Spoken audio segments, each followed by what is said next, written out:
जय श्रीकृष्ण राधे राधे। नमस्कार प्रिय श्रोता बंधुरा, महान कथाय आपनादेर सकलके आबारो स्वागत जानाई। आज এই ভিডিওতে আপনাদের সামনে কলিযুগের চারটি কঠিন সত্য তুলে ধরব এবং সেটা চারটি প্রশ্ন ও উত্তরের মাধ্যমে।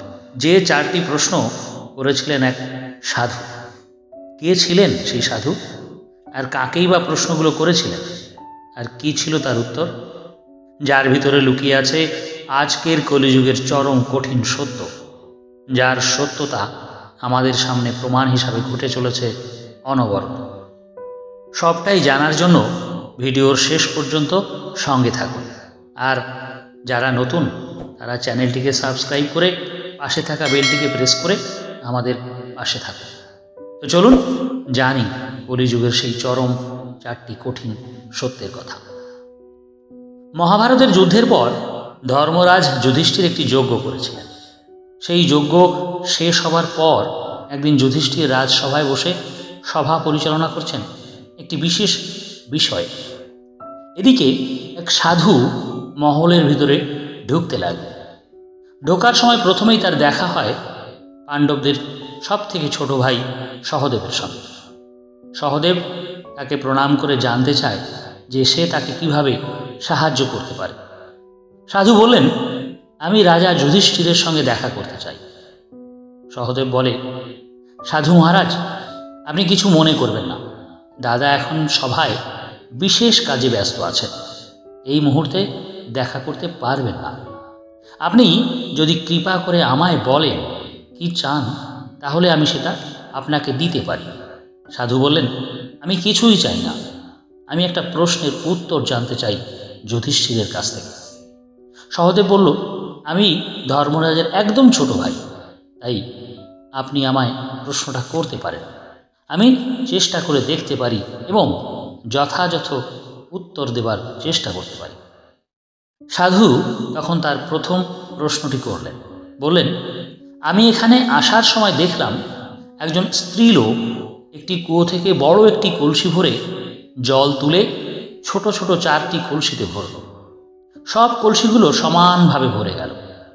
কিছুক্ষণ পরে আবার ওই স্ত্রীলোকটি ওই ছোট চারটি কলসি থেকে একে একে জল ওই বড় কলসিতে ভরতে লাগলো, কিন্তু চারটি কলসির জলে বড় কলসিটি ভরল না, অর্ধেক হয়েই রইল। এটা কেন? এর মানে কি? সহদেব এটা শুনে বেশ চিন্তিত হয়ে পড়ল। কিছু সময় চিন্তা করে প্রশ্নের উত্তর দিতে পারল না। তাই সে বলল, হে সাধু বাবাজি, আমি অপারগ এই প্রশ্নের উত্তর দিতে, আমায় ক্ষমা করবেন। আপনি একটু এগিয়ে যান সামনের দিকে, আমার বড় দাদা নকুলকে পাবেন। উনি আমার থেকে অনেক জ্ঞানী, উনি আপনার এই প্রশ্নের উত্তর অবশ্যই দিতে পারবেন বলে মনে করছি। সাধু তাই সামনের দিকে এগিয়ে গেলেন। বন্ধুরা, আপনারাও ধৈর্য ধরে শুনুন, এরপর আরও 3টি প্রশ্ন আসবে এবং উত্তরও শুনতে পাবেন। সাধু সামনের দিকে এগোতেই দেখতে পান নকুল দাঁড়িয়ে আছে। সাধু তার সামনে গিয়ে বললেন, আমি যুধিষ্ঠির মহারাজের সঙ্গে দেখা করতে চাই, তার কাছে আমার একটা প্রশ্নের উত্তর জানার আছে। নকুল বলল, হে সাধু মহারাজ, আমি মহারাজের ছোট ভাই নকুল, দাদা এই মুহূর্তে খুবই গুরুত্বপূর্ণ কাজে ব্যস্ত আছেন, এখন তার সঙ্গে দেখা করা সহজ হবে না, তাই কৃপা করে আপনি আমায় প্রশ্নটা করুন, আমি উত্তর দেবার চেষ্টা করছি। সাধু মহারাজ বললেন, আমি যখন এখানে আসছিলাম তখন দেখলাম অনেক শস্য খেতে, অনেক জমিতে অনেকগুলো পুতুল দাঁড়িয়ে আছে, যেগুলো দেখতে কিছুটা মানুষের আকৃতির মতো। আপনারাও দেখে থাকবেন শ্রোতা বন্ধুরা, জমিতে জমির ফসল পাখিদের হাত থেকে রক্ষা করার জন্য কাক তাড়ুয়া বানিয়ে রেখে দেওয়া হয়। সাধু সেই পুতুলের কথাই বলছেন। তিনি বললেন, তারা ধীরে ধীরে জমির সব শস্য খেয়ে ফেলছে। আমি যতদূর জানি ওই পুতুলগুলো রাখা হয়েছে ফসল রক্ষা করার জন্য, কিন্তু তারাই ফসল কেন খেয়ে নিচ্ছে?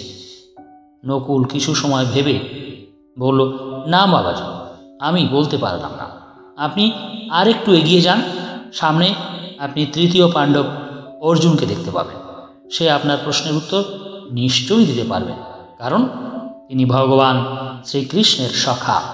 সাধু মহারাজ বললেন, ও আচ্ছা, বেশ। এই বলে সাধু সামনের দিকে এগিয়ে দেখলেন অর্জুন দাঁড়িয়ে আছে। অর্জুন সাধুকে দেখে প্রণাম করে বলল, হে মহাত্মান, আমি আপনাকে কিভাবে সাহায্য করতে পারি? সাধু বললেন, আমি মহারাজ যুধিষ্ঠিরের সঙ্গে দেখা করতে চাই। অর্জুন বলল, কেন, একটু আমায় জানাবেন? সাধু বললেন, আমার একটা প্রশ্ন আছে তার কাছে, তার উত্তর জানার জন্য আমি তার সঙ্গে দেখা করতে চাই। অর্জুন বলল, হে মহাত্মান, যদি কিছু মনে না করেন তাহলে ওই প্রশ্নটা আমায় করতে পারেন, আমি আপনার প্রশ্নের উত্তর দিতে পারি। সাধু বললেন, আমি আসবার সময় দেখলাম একটা গাছের নিচে একটি মানুষ বসে আছে, ছোট্ট একটি সূঁচ হাতে নিয়ে। সেই সূঁচের ছিদ্রপথে সুতো না ঢুকিয়ে তার ভিতর দিয়ে একটি হাতি পার করতে চেষ্টা করে চলেছে। যে সূঁচের ছিদ্রপথে আমরা সবাই সুতো ঢোকাই সেলাই করার জন্য। কিন্তু আরও অবাক হলাম যে ওই মানুষটি যে হাতিটিকে সূঁচের ভিতর দিয়ে প্রবেশ করাচ্ছে, সেই হাতিটির সবটাই ঢুকে বেরিয়ে যাচ্ছে, কিন্তু লেজটা আটকে গেছে, সেটা বের করতে পারছে না। এই কথা শুনে অর্জুন ভীষণ অবাক হয়ে যায়। সে বলতে লাগলো, এটা কি করে হয়? একটা সরু ছোট সূঁচের ভিতর কিভাবে একটা হাতি ঢোকানো যায়? আর যদিও হয় তবে কেন লেজটা আটকে গেল? সাধু বললেন, এটাই তো আমি জানতে চাই, এর মানে কি? অর্জুন বলল, না মহারাজ, আমি এর উত্তর দিতে পারছি না। আপনি আমার মেজদাদা ভীমসেনের সঙ্গে দেখা করুন, সে আপনার প্রশ্নের উত্তর নিশ্চয়ই দিতে পারবে। একটু এগিয়ে যান। সাধু বাবাজি একটু এগোতেই দেখতে পান গদা হাতে ভীমসেন দাঁড়িয়ে আছে। সাধু সেখানে গেলে ভীমসেন বলে, হে মহারাজ, আমি আপনাকে কিভাবে সাহায্য করতে পারি? সাধু বললেন, আমি মহারাজ যুধিষ্ঠিরের সঙ্গে দেখা করতে চাই। ভীম বলে, এখন তো তিনি দেখা করতে পারবেন না, তিনি একটি গুরুত্বপূর্ণ কাজে ব্যস্ত আছেন সভায়, তাই আপনি আমায় বলুন কি করতে হবে। সাধু বললেন, আমার একটা প্রশ্নের উত্তর জানার ছিল, তুমি কি উত্তর দিতে পারবে? ভীম বলল, চেষ্টা করতে পারি, আমায় বলুন। সাধু বললেন, আমি এখানে আসবার সময় পথে দেখলাম একটা বাচ্চা ছেলে একটি সরু সুতো দিয়ে একটা বড় মাপের পাথরকে টেনে এক স্থান থেকে আরেক স্থানে সরিয়ে নিয়ে যাচ্ছে, যা এক কথায় অসম্ভব, হতেই পারে না, অথচ সে কত অনায়াসে সেটা করছে। এটা কি বোঝায় সেটা জানতে চাই। ভীমসেন প্রশ্ন শুনে ভাবতে লাগল। এর মধ্যে বাকি 3 ভাই অর্জুন, নকুল ও সহদেব তারাও সেখানে চলে এল, আর মহারাজ যুধিষ্ঠিরও পৌঁছে যায় সেখানে। সবাই যখন এক জায়গায় হলো তখন ওই সাধু বাবাজি সেখান থেকে চলে গেল সবার অলক্ষ্যে, সেটা কেউ খেয়াল করল না। যুধিষ্ঠির সেখানে এলে সবাই মিলে ওই সাধুর সব প্রশ্নগুলো নিয়ে ভাবতে লাগলো, যুধিষ্ঠির ছাড়া। সবাইকে চিন্তিত দেখে যুধিষ্ঠির জিজ্ঞাসা করলেন, তোমরা কি নিয়ে এমন ভাবছ? সবাই তখন এক এক করে সাধুর বলা প্রশ্নগুলো করল। প্রশ্ন 4টি শুনে ধর্মরাজ যুধিষ্ঠির বললেন, কোথায় সেই সাধু, কোথায় গেলেন তিনি? সবাই বলে, এই তো এখানেই ছিল। সবাই তখন খুঁজতে লাগলো, কিন্তু তাকে আর পাওয়া গেল না। তখন যুধিষ্ঠির সবাইকে বললেন, তোমরা কেন ওনাকে আমার কাছে যেতে দিলে না? তোমরা বুঝতে পারোনি উনি কে? সবাই বলল, কে ছিলেন উনি? যুধিষ্ঠির বললেন, উনি ছিলেন আসন্ন যুগ, কলিযুগ। সবাই যুধিষ্ঠিরের কথা শুনে অবাক হয়ে যায় আর বলে, দাদা, তুমি কি করে বুঝলে যে উনি কলিযুগ? যুধিষ্ঠির বললেন, উনি যে প্রশ্ন করে গেছেন সেগুলো থেকেই বুঝলাম। যে 4টি প্রশ্ন করেছেন তার উত্তরে যা আসবে তা হলো ওই কলিযুগের কঠিন সত্য কথা, যা কলিযুগের প্রারম্ভে অল্প অল্প করে দেখা দেবে, পরে সেটা চরম সীমায় পৌঁছাবে। আর সেটাই আমাদের বোঝানোর জন্য এসেছিল নিজে। বাকি 4 ভাই বলল, আমাদের তুমি বুঝিয়ে বলো দাদা। তখন যুধিষ্ঠির এক এক করে 4টি প্রশ্নের উত্তর দিলেন। আপনারাও মন দিয়ে শুনুন শ্রোতা বন্ধুরা, আর আজকের সমাজের চিত্রটাকে মনের মধ্যে একটু ভাবার চেষ্টা করুন, তাহলেই সবটাই বুঝতে পারবেন।